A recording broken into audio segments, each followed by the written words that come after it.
గత అక్టోబర్ నెలలో ప్రభుత్వ ఉపాధ్యాయురాలు జ్యోతి ఆత్మహత్య వెనుక భర్త అత్తామామ వేధింపులేనని మృతురాలి బంధువులు ఆరోపించారు. భర్త వింత ప్రవర్తన, మామ తనను గవర్నమెంట్ జాబ్ మానేయాలని ఒత్తిడి తేవడం వల్లనే ఆత్మహత్య చేసుకుందని, వారిని కఠినంగా శిక్షించాలని కోరారు.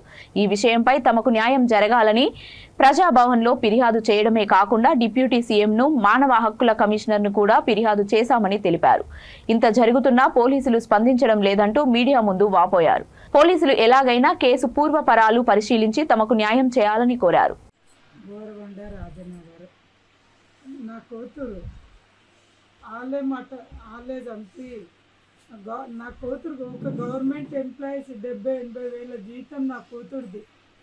అదే నా మన్వన్లు మంచిగా లేరు అని అన్నం వండనీయకుండా, కూర వండనీయకుండా ఉపవాసం పెట్టి, ఉప్పుడు పెట్టి, నా బిడ్డను ఉప్పుడు పెట్టి ఉపవాసం పోయి డ్యూటీ చేసుకొచ్చి అలా నెలకి ఇచ్చి నా బిడ్డను నానాక టార్చర్ గృహించా. అన్నం అన్ని కూరగాయలు చెత్తల అక్కడ ఇక్కడ వేసి బట్టలు కింద పడేసి నా బిడ్డ వాడు తాగి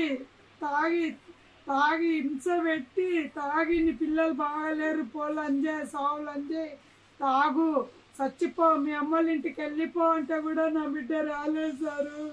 నేను జాగుతుందును. ఎప్పుడు జరిగింది? చంపిండ్రు. ఎప్పుడు జరిగింది? అక్టోబర్ 13వ తారీఖు సారు. నా బిడ్డ అట్లా చేసుకోదు. నా బిడ్డ చెంచోళ్ళ దాంట్లో గట్లులో చేసి వచ్చింది. నా బిడ్డ అట్లా చేసుకోదు.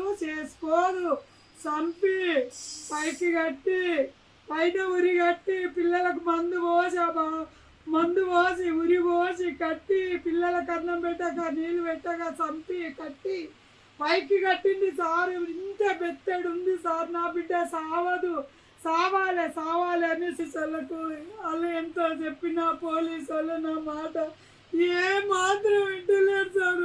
నా పెద్ద నన్ను దాకే బిడ్డను పోగొట్టుకున్నా. నాకు న్యాయం ఏడికి పోయినా జరగలేదు. రేవంత్ రెడ్డి సార్ కోతే నాకు రేవంత్ రెడ్డి సార్ చేస్తున్నాడు సారు. నా బిడ్డను చంపింది సారు. నా బిడ్డ సావదు. నా బిడ్డను చంపి పైకి కట్టిండు సారు. విజయ్ గారు వాళ్ళ మొత్తం అక్క చెల్లెళ్ళు, మామ కొడుకు అందరు 6 మంది సారు. 6 మంది నా బిడ్డ చచ్చిందని రివ్యూ చేసింది సారు. మా తమ్ముళ్ళు పుల్లు సపోర్టు. వాళ్ళు తెలంగాణ గోపీనాథ్, మాగంటి గోపీనాథ్ మంచులు నా బిడ్డను చంపి అల్లెంటి చేసి చచ్చిపోయిందని చేసింది సార్. మాగంటి గోపీనాథ్ మంచులు సారు. మేము ఏడికి పోయినా 5 నెలలు అవుతుంది. నాకు